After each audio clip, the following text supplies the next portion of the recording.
The Legend of Sleepy Hollow. Written by Washington Irving. Read for you by Edward E. French. Found among the papers of the late Dietrich Knickerbocker.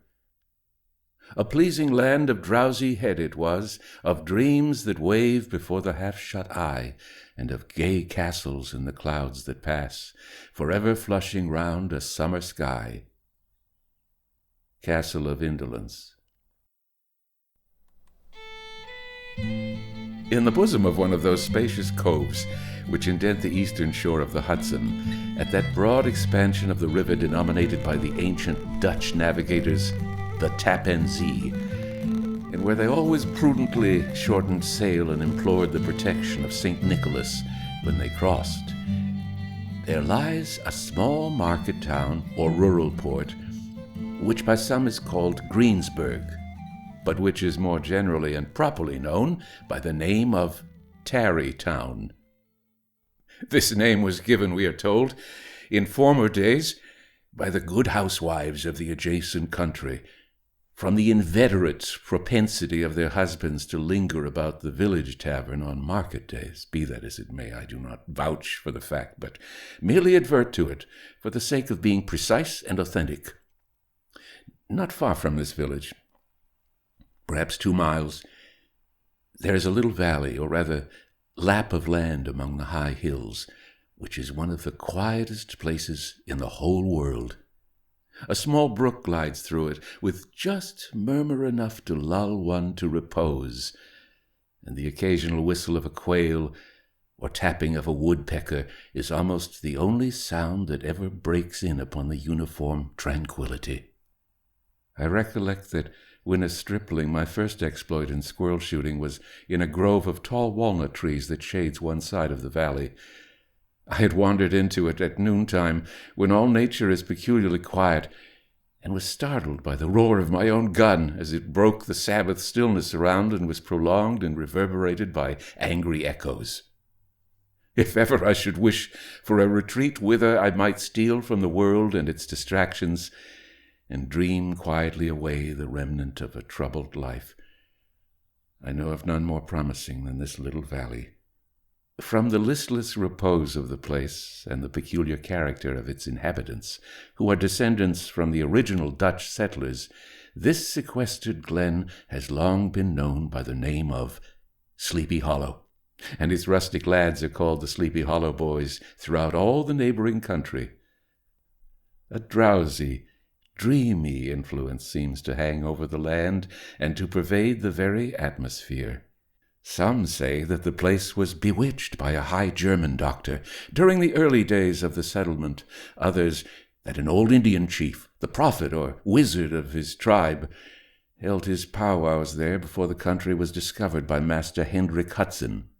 Certain it is, the place still continues under the sway of some witching power that holds a spell over the minds of the good people, causing them to walk in a continual reverie.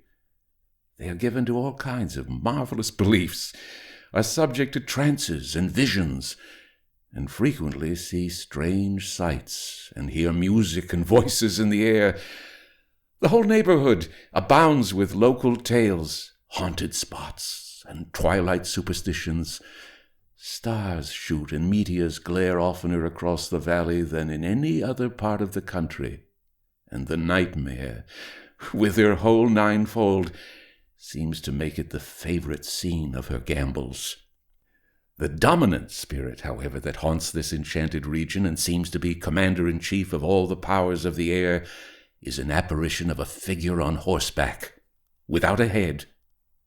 It is said by some to be the ghost of a Hessian trooper whose head had been carried away by a cannonball in some nameless battle during the Revolutionary War, and who is ever and anon seen by the country folk hurrying along in the gloom of night as if on the wings of the wind. His haunts are not confined to the valley, but extend at times to the adjacent roads, and especially to the vicinity of a church at no great distance.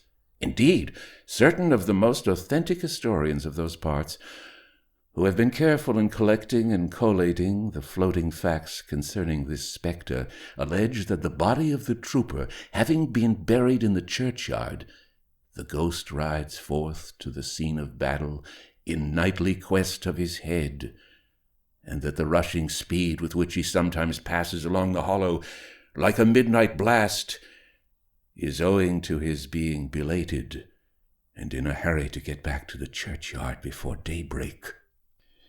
Such is the general purport of this legendary superstition, which has furnished materials for many a wild story in that region of shadows, and the spectre is known at all country firesides by the name of the Headless Horseman of Sleepy Hollow.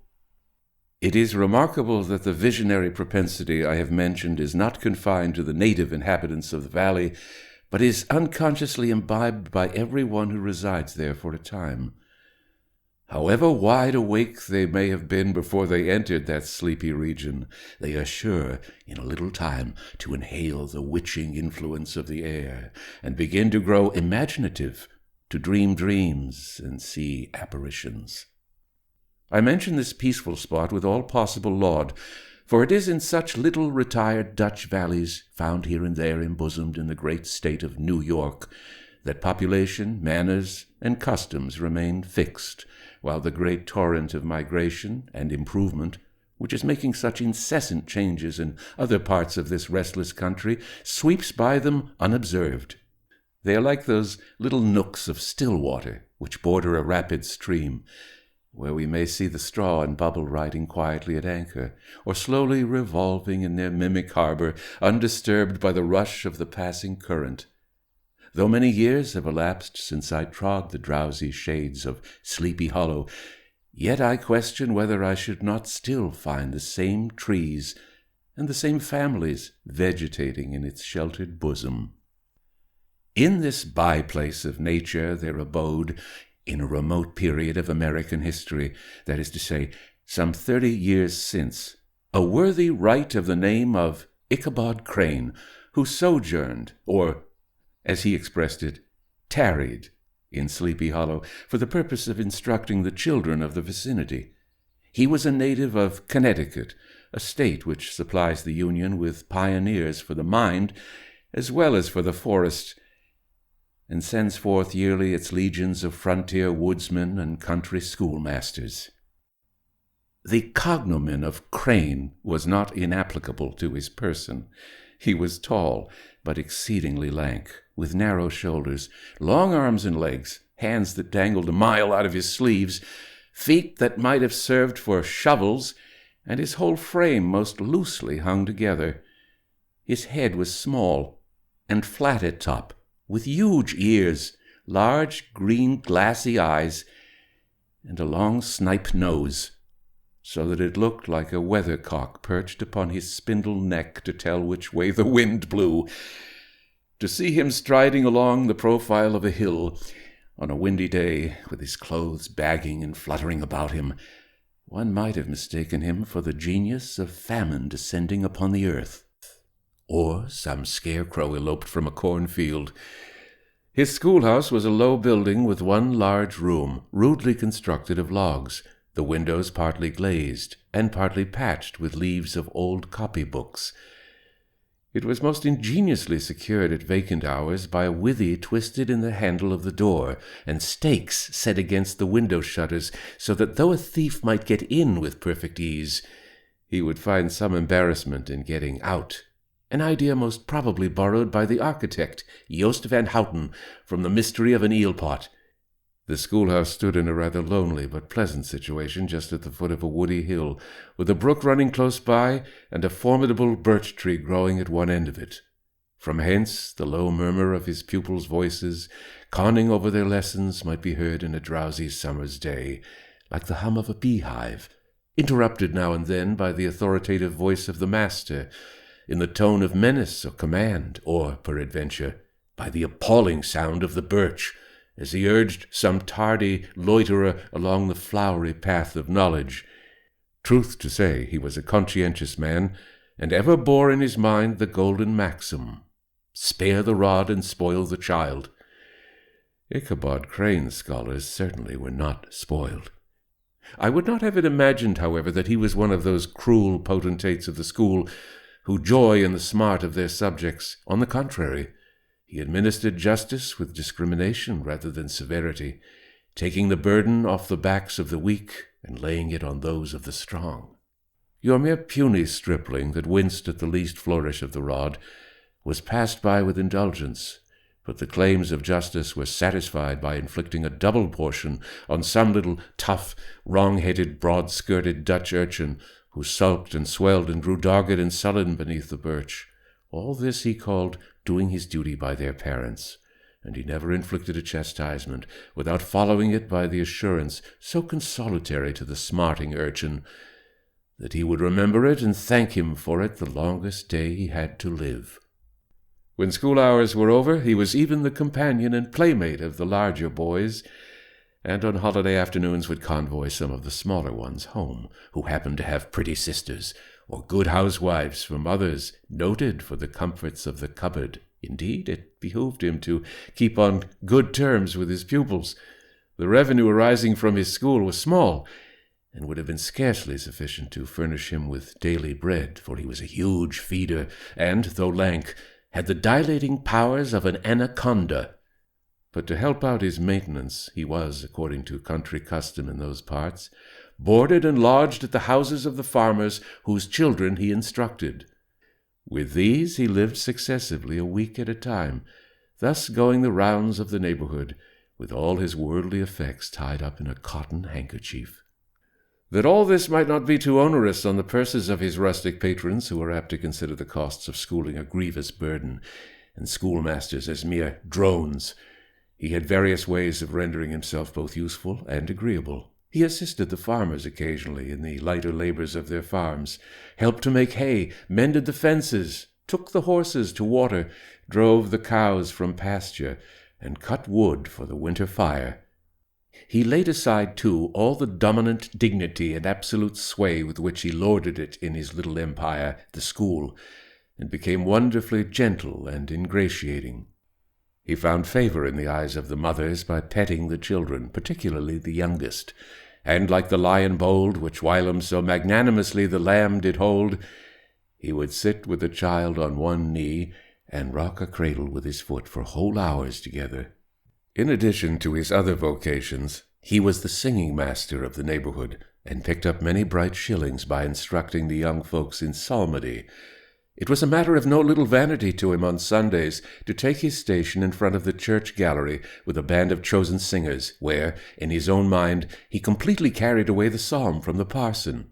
Certain it is, his voice resounded far above all the rest of the congregation, and there are peculiar quavers still to be heard in that church, and which may even be heard half a mile off, quite to the opposite side of the mill pond, on a still Sunday morning, which are said to be legitimately descended from the nose of Ichabod Crane. Thus, by divers little makeshifts, in that ingenious way which is commonly denominated by hook and by crook, the worthy pedagogue got on tolerably enough, and was thought by all who understood nothing of the labor of head work to have a wonderfully easy life of it. The schoolmaster is generally a man of some importance in the female circle of a rural neighborhood, being considered a kind of idle, gentlemanlike personage of vastly superior taste and accomplishments to the rough country swains, and, indeed, inferior in learning only to the parson. His appearance, therefore, is apt to occasion some little stir at the tea-table of a farmhouse, and the addition of a supernumerary dish of cakes or sweetmeats, or, peradventure, the parade of a silver teapot. Our man of letters, therefore, was peculiarly happy in the smiles of all the country damsels. How he would figure among them in the churchyard, between services on Sundays, gathering grapes for them from the wild vines that overran the surrounding trees, reciting for their amusement all the epitaphs on the tombstones, or sauntering, with a whole bevy of them, along the banks of the adjacent mill pond, while the more bashful country bumpkins hung sheepishly back, envying his superior elegance and dress. From his half-itinerant life, also, he was a kind of travelling gazette, carrying the whole budget of local gossip from house to house, so that his appearance was always greeted with satisfaction. He was, moreover, esteemed by the women as a man of great erudition, for he had read several books quite through, and was a perfect master of Cotton Mather's History of New England Witchcraft, in which, by the way, he most firmly and potently believed. He was, in fact, an odd mixture of small shrewdness and simple credulity. His appetite for the marvelous and his powers of digesting it were equally extraordinary, and both had been increased by his residence in this spellbound region. No tale was too gross or monstrous for his capacious swallow. It was often his delight, after school was dismissed in the afternoon, to stretch himself on the rich bed of clover bordering the little brook that whimpered by his schoolhouse, and there con over old Mather's direful tales until the gathering dusk of evening made the printed page a mere mist before his eyes. Then, as he wended his way by swamp and stream and awful woodland to the farmhouse where he happened to be quartered, every sound of nature, at that witching hour, flooded his excited imagination. The moan of the whippoorwill from the hillside, the boding cry of the tree-toad, that harbinger of storm, the dreary hooting of the screech-owl, or the sudden rustling in the thicket of birds frightened from their roost. The fireflies, too, which sparked most vividly in the darkest places, now and then startled him, as one of uncommon brightness would stream across his path, and if, by chance, a huge blockhead of a beetle came winging his blundering flight against him, the poor varlet was ready to give up the ghost, with the idea that he was struck with a witch's token. His only resource on such occasions, either to drown thought or drive away evil spirits, was to sing psalm tunes, and the good people of Sleepy Hollow, as they sat by their doors of an evening, were often filled with awe at hearing his nasal melody, in linked sweetness long drawn out, floating from the distant hill or along the dusky road. Another of his sources of fearful pleasure was to pass long winter evenings with the old Dutch wives, as they sat spinning by the fire, with a row of apples roasting and spluttering along the hearth, and listen to their marvelous tales of ghosts and goblins, and haunted fields, and haunted brooks, and haunted bridges, and haunted houses, and particularly of the Headless Horseman, or Galloping Hessian of the Hollow, as they sometimes called him. He would delight them equally by his anecdotes of witchcraft, and of the direful omens and portentous sights and sounds of the air which prevailed in the earlier times of Connecticut, and would frighten them woefully with speculations upon comets and shooting stars, and with the alarming fact that the world did absolutely turn round, and that they were half the time topsy-turvy. But if there was a pleasure in all this, while snugly cuddling in the chimney-corner of a chamber that was all of a ruddy glow from the crackling wood fire, and where, of course, no spectre dared to show its face, it was purchased by the terrors of his subsequent walk homewards.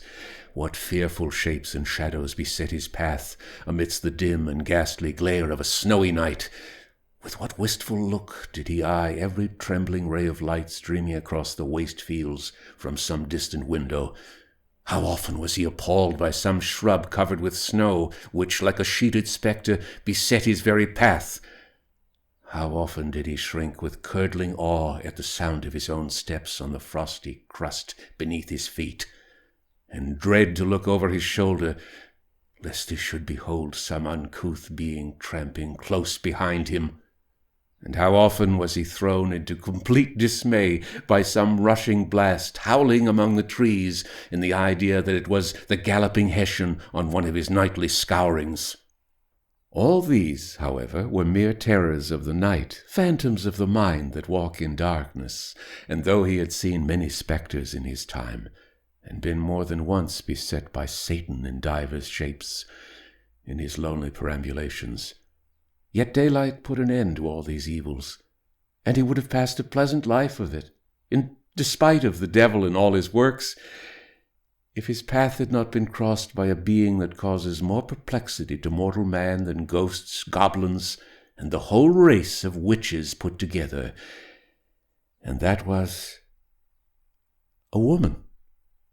Among the musical disciples who assembled one evening in each week to receive his instructions in psalmody was Katrina van Tassel, the daughter and only child of a substantial Dutch farmer. She was a blooming lass of fresh 18, plump as a partridge, ripe and melting and rosy-cheeked as one of her father's peaches, and universally famed not merely for her beauty, but her vast expectations. She was withal a little of a coquette, as might be perceived even in her dress, which was a mixture of ancient and modern fashions, as most suited to set off her charms.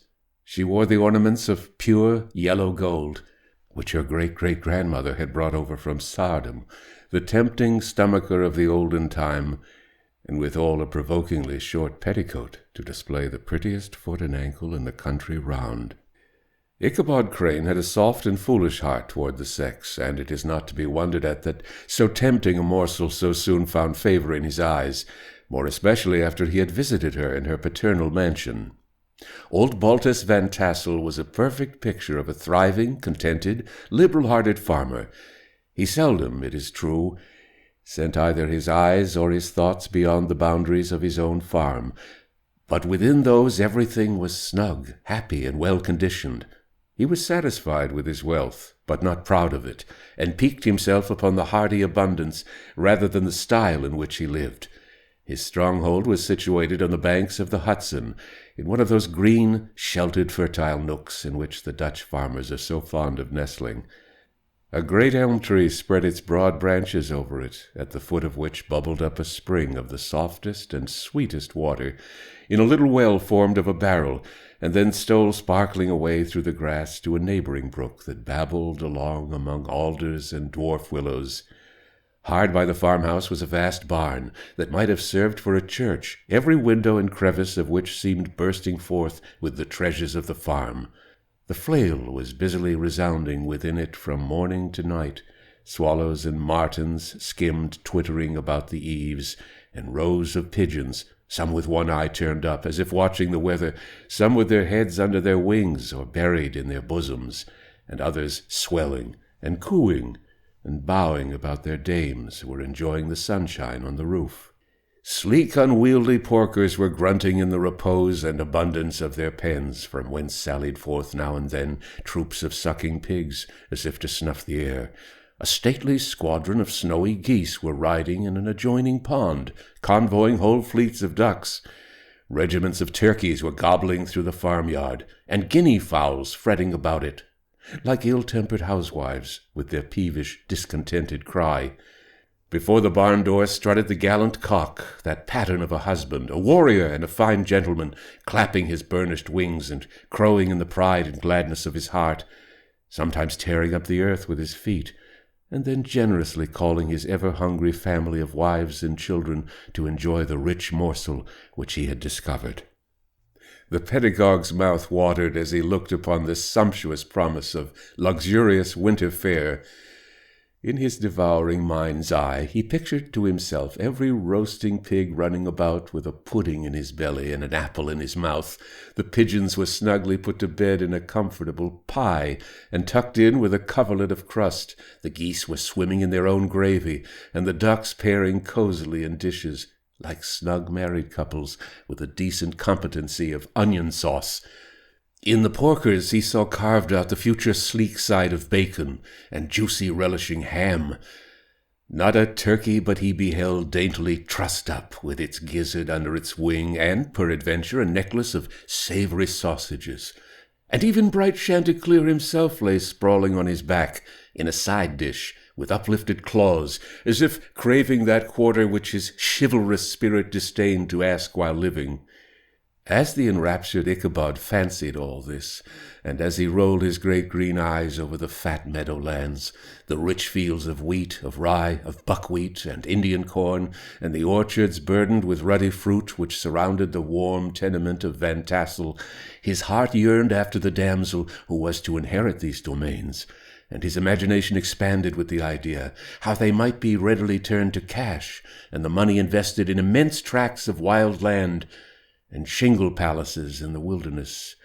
Nay, his busy fancy already realized his hopes, and presented to him the blooming Katrina with a whole family of children, mounted on the top of a wagon loaded with household trumpery, with pots and kettles dangling beneath, and he beheld himself bestriding a pacing mare, with a colt at her heels, setting out for Kentucky, Tennessee, or the Lord knows where. When he entered the house, the conquest of his heart was complete. It was one of those spacious farmhouses, with high-ridged but lowly sloping roofs, built in the style handed down from the first Dutch settlers, the low projecting eaves forming a piazza along the front, capable of being closed up in bad weather. Under this were hung flails, harness, various utensils of husbandry, and nets for fishing in the neighboring river. Benches were built along the sides for summer use, and a great spinning wheel at one end and a churn at the other showed the various uses to which this important porch might be devoted. From this piazza, the wondering Ichabod entered the hall, which formed the center of the mansion and the place of usual residence. Here rows of resplendent pewter ranged on a long dresser dazzled his eyes. In one corner stood a huge bag of wool, ready to be spun. In another, a quantity of linsey woolsey, just from the loom, ears of Indian corn, and strings of dried apples and peaches hung in gay festoons along the walls, mingled with the gaud of red peppers. And a door left ajar gave him a peep into the best parlor, where the claw-footed chairs and dark mahogany tables shone like mirrors. Andirons, with their accompanying shovel and tongs, glistened from their covert of asparagus tops. Mock oranges and conch shells decorated the mantelpiece. Strings of various-colored birds' eggs were suspended above it. A great ostrich egg was hung from the center of the room, and a corner cupboard, knowingly left open, displayed immense treasures of old silver and well-mended china. From the moment Ichabod laid his eyes upon these regions of delight, the peace of his mind was at an end, and his only study was how to gain the affections of the peerless daughter of Van Tassel. In this enterprise, however, he had more real difficulties than generally fell to the lot of a knight-errant of yore, who seldom had anything but giants, enchanters, fiery dragons, and such like easily conquered adversaries to contend with, and had to make his way merely through gates of iron and brass and walls of adamant to the castle keep where the lady of his heart was confined, all of which he achieved as easily as a man would carve his way to the center of a Christmas pie. And then the lady gave him her hand as a matter of course. Ichabod, on the contrary, had to win his way to the heart of a country coquette, beset with a labyrinth of whims and caprices, which were forever presenting new difficulties and impediments, and he had to encounter a host of fearful adversaries of real flesh and blood, the numerous rustic admirers, who beset every portal to her heart, keeping a watchful and angry eye upon each other, but ready to fly out in the common cause against any new competitor. Among these, the most formidable was a burly, roaring, roistering blade of the name of Abraham, or, according to the Dutch abbreviation, Brom van Brunt, the hero of the country round, which rang with his feats of strength and hardihood. He was broad-shouldered and double-jointed, with short curly black hair, and a bluff but not unpleasant countenance, having a mingled air of fun and arrogance. From his Herculean frame and great powers of limb, he had received the nickname of Brom Bones, by which he was universally known. He was famed for great knowledge and skill in horsemanship, being as dexterous on horseback as a Tartar. He was foremost at all races and cockfights, and, with the ascendancy which bodily strength always acquires in rustic life, he was the umpire in all disputes, setting his hat on one side and giving his decisions with an air and tone that admitted of no gainsay or appeal. He was always ready for either a fight or a frolic, but had more mischief than ill will in his composition, and with all his overbearing roughness, there was a strong dash of waggish good humour at bottom. He had 3 or 4 boon companions who regarded him as their model, and at the head of whom he scoured the country, attending every scene of feud or merriment for miles round. In cold weather he was distinguished by a fur cap, surmounted by a flaunting fox's tail, and when the folks at a country gathering descried this well-known crest at a distance, whisking about among a squad of hard riders, they always stood by for a squall. Sometimes his crew would be heard dashing along past the farmhouses at midnight, with a whoop and halloo, like a troop of Don Cossacks, and the old dames, startled out of their sleep, would listen for a moment till the hurry-scurry had clattered by, and then exclaim, "Aye, there goes Brom Bones and his gang." The neighbors looked upon him with a mixture of awe, admiration, and goodwill, and, when any madcap prank or rustic brawl occurred in the vicinity, always shook their heads and warranted Brom Bones was at the bottom of it. This rantipole hero had for some time singled out the blooming Katrina for the object of his uncouth gallantries, and though his amorous toyings were something like the gentle caresses and endearments of a bear, yet it was whispered that she did not altogether discourage his hopes. Certain it is, his advances were signals for rival candidates to retire, who felt no inclination to cross a lion in his amours. Insomuch that his horse was seen tied to Van Tassel's paling on a Sunday night, a sure sign that his master was courting, or, as it is termed, sparking, within, all other suitors passed by in despair, and carried the war into other quarters. Such was the formidable rival with whom Ichabod Crane had to contend, and, considering all things, a stouter man than he would have shrunk from the competition, and a wiser man would have despaired. He had, however, a happy mixture of pliability and perseverance in his nature. He was in form and spirit like a supple jack, yielding but tough. Though he bent, he never broke. And though he bowed beneath the slightest pressure, yet the moment it was away, jerk, he was erect and carried his head as high as ever. To have taken the field openly against his rival would have been madness, for he was not a man to be thwarted in his amours, any more than that stormy lover Achilles. Ichabod, therefore, made his advances in a quiet and gently insinuating manner. Under cover of his character of singing master, he made frequent visits at the farmhouse. Not that he had anything to apprehend from the meddlesome interference of parents, which is so often a stumbling block in the path of lovers. Bolt Van Tassel was an easy, indulgent soul. He loved his daughter even better than his pipe, and, like a reasonable man and an excellent father, let her have her way in everything. His notable little wife, too, had enough to do to attend to her housekeeping and manage her poultry, for, as she observed, ducks and geese are foolish things, and must be looked after, but girls can take care of themselves. Thus, while the busy dame bustled about the house, or plied her spinning-wheel at one end of the piazza, honest Bolt would sit smoking his evening pipe at the other, watching the achievements of a little wooden warrior, who, armed with a sword in each hand, was most valiantly fighting the wind on the pinnacle of the barn. In the meantime, Ichabod would carry on his suit with the daughter by the side of the spring under the great elm, or sauntering along in the twilight, that hour so favorable to the lover's eloquence. I profess not to know how women's hearts are wooed and won. To me they have always been matters of riddle and admiration. Some seem to have but one vulnerable point, or door of access, while others have 1,000 avenues, and may be captured in 1,000 different ways. It is a great triumph of skill to gain the former, but a still greater proof of generalship to maintain possession of the latter, for man must battle for his fortress at every door and window. He who wins 1,000 common hearts is therefore entitled to some renown, but he who keeps undisputed sway over the heart of a coquette is indeed a hero. Certain it is this was not the case with the redoubtable Brom Bones, and from the moment Ichabod Crane made his advances, the interests of the former evidently declined. His horse was no longer seen tied to the palings on Sunday nights, and a deadly feud gradually arose between him and the preceptor of Sleepy Hollow. Brom, who had a degree of rough chivalry in his nature, would fain have carried matters to open warfare, and have settled their pretensions to the lady according to the mode of those most concise and simple reasoners, the knights-errant of yore, by single combat. But Ichabod was too conscious of the superior might of his adversary to enter the lists against him.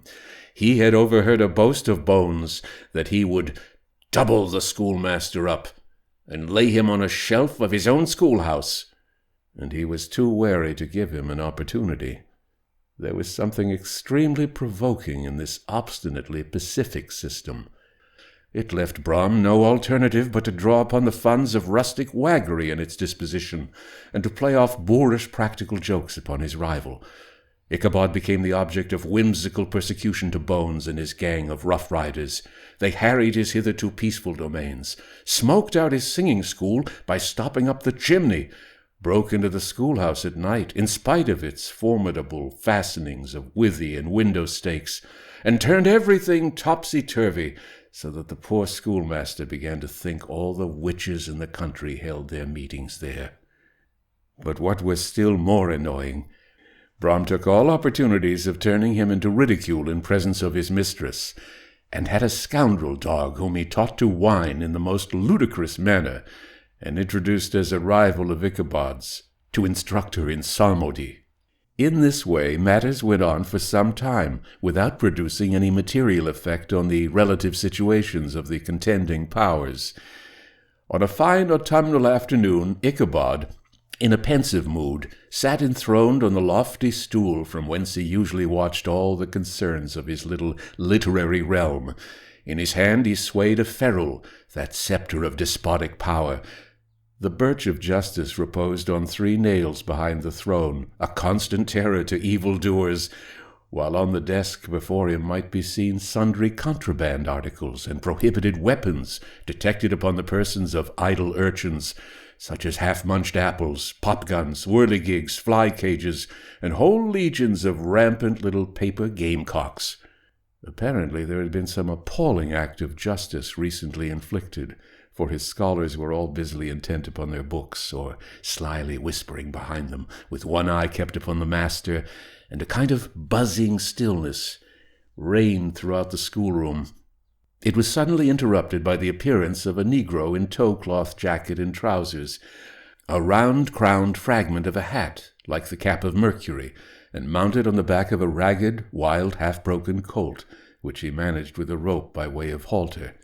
He came clattering up to the school door, with an invitation to Ichabod to attend a merry-making, or quilting frolic, to be held that evening at Mynheer Van Tassel's, and having delivered his message with that air of importance and effort at fine language which a negro is apt to display on petty embassies of the kind, he dashed over the brook and was seen scampering away up the hollow, full of the importance and hurry of his mission. All was now bustle and hubbub in the late quiet schoolroom.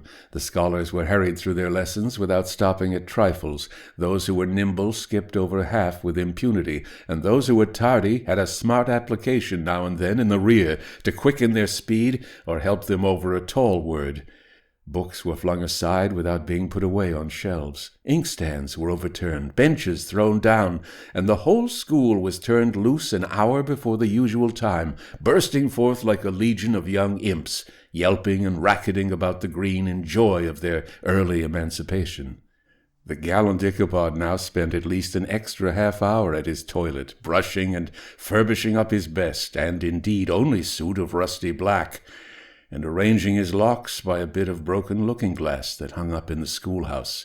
That he might make his appearance before his mistress in the true style of a cavalier, he borrowed a horse from the farmer with whom he was domiciliated, a choleric old Dutchman by the name of Hans van Ripper, and, thus gallantly mounted, issued forth like a knight-errant in quest of adventures. But it is meet I should, in the true spirit of romantic story, give some account of the looks and equipments of my hero and his steed. The animal he bestrode was a broken-down plough-horse that had outlived almost everything but its viciousness. He was gaunt and shagged, with a ewe-neck and a head like a hammer. His rusty mane and tail were tangled and knotted with burrs. One eye had lost its pupil, and was glaring and spectral, but the other had the gleam of a genuine devil in it. Still he must have had fire and metal in his day, if we may judge from the name he bore of Gunpowder. He had, in fact, been a favourite steed of his master's, the choleric Van Ripper, who was a furious rider, and had infused, very probably, some of his own spirit into the animal, for, old and broken down as he looked, there was more of the lurking devil in him than in any young filly in the country.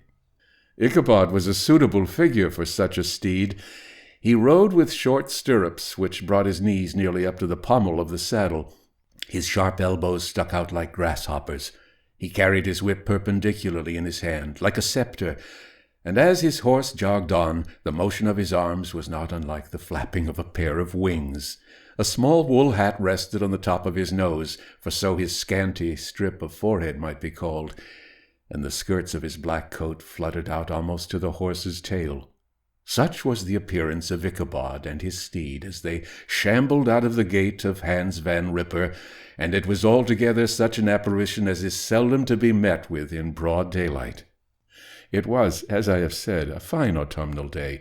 The sky was clear and serene, and nature wore that rich and golden livery which we always associate with the idea of abundance. The forests had put on their sombre brown and yellow, while some trees of the tenderer kind had been nipped by the frosts into brilliant dyes of orange, purple, and scarlet. Streaming files of wild ducks began to make their appearance high in the air. The bark of the squirrel might be heard from the groves of beech and hickory nuts, and the pensive whistle of the quail at intervals from the neighboring stubble field. The small birds were taking their farewell banquets.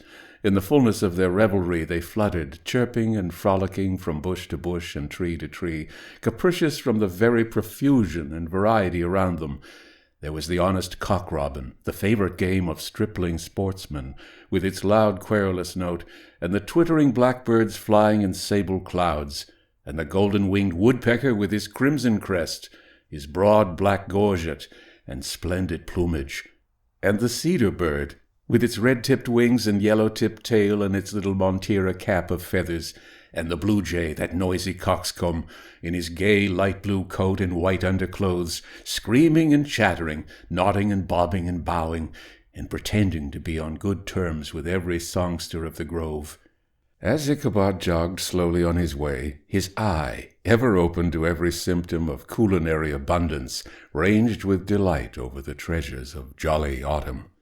On all sides he beheld vast stores of apples, some hanging in oppressive opulence on the trees, some gathered into baskets and barrels for the market, others heaped up in rich piles for the cider press. Farther on he beheld great fields of Indian corn, with its golden ears peeping from their leafy coverts and holding out the promise of cakes and hasty pudding, and the yellow pumpkins lying beneath them, turning up their fair round bellies to the sun and giving ample prospects of the most luxurious of pies. And anon he passed the fragrant buckwheat fields, breathing the odor of the beehive, and as he beheld them, soft anticipations stole over his mind of dainty slapjacks, well buttered and garnished with honey or treacle by the delicate little dimpled hand of Katrina Van Tassel. Thus feeding his mind with many sweet thoughts and sugared suppositions, he journeyed along the sides of a range of hills which look out upon some of the goodliest scenes of the mighty Hudson. The sun gradually wheeled his broad disk down in the west. The wide bosom of the Tappan Zee lay motionless and glassy, excepting that here and there a gentle undulation waved and prolonged the blue shadow of the distant mountain. A few amber clouds floated in the sky, without a breath of air to move them. The horizon was of a fine golden tint, changing gradually into a pure apple green, and from that into the deep blue of the mid-heaven. A slanting ray lingered on the woody crests of the precipices that overhung some parts of the river, giving greater depth to the dark gray and purple of their rocky sides. A sloop was loitering in the distance, dropping slowly down with the tide, her sail hanging uselessly against the mast, and as the reflection of the sky gleamed along the still water, it seemed as if the vessel was suspended in the air. It was toward evening that Ichabod arrived at the castle of Heer Van Tassel, which he found thronged with the pride and flower of the adjacent country, old farmers, a spare, leathern-faced race, in homespun coats and breeches, blue stockings, huge shoes, and magnificent pewter buckles. Their brisk, withered little dames in close-crimped caps, long-waisted short gowns, homespun petticoats with scissors in pincushions, and gay calico pockets hanging on the outside.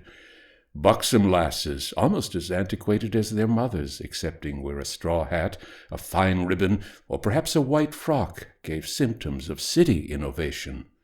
The sons, in short square-skirted coats with rows of stupendous brass buttons, and their hair generally queued in the fashion of the times, especially if they could procure an eel skin for the purpose, it being esteemed throughout the country as a potent nourisher and strengthener of the hair.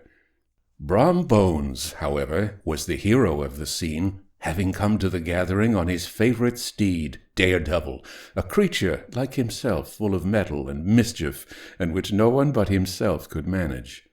He was, in fact, noted for preferring vicious animals, given to all kinds of tricks which kept the rider in constant risk of his neck, for he held a tractable, well-broken horse as unworthy of a lad of spirit. Fain would I pause to dwell upon the world of charms that burst upon the enraptured gaze of my hero as he entered the state parlor of Van Tassel's mansion, not those of the bevy of buxom lasses with their luxurious display of red and white, but the ample charms of a genuine Dutch country tea-table in the sumptuous time of autumn. Such heaped-up platters of cakes of various and almost indescribable kinds, known only to experienced Dutch housewives. There was the doughy doughnut, the tender ollie koek, and the crisp and crumbling cruller, sweet cakes and short cakes, ginger cakes and honey cakes, and the whole family of cakes. And then there were apple pies and peach pies and pumpkin pies, besides slices of ham and smoked beef, and moreover delectable dishes of preserved plums and peaches and pears and quinces, not to mention broiled shad and roasted chickens, together with bowls of milk and cream, all mingled higgledy-piggledy pretty much as I have enumerated them, with the motherly teapot sending up its clouds of vapor from the midst. Heaven bless the mark!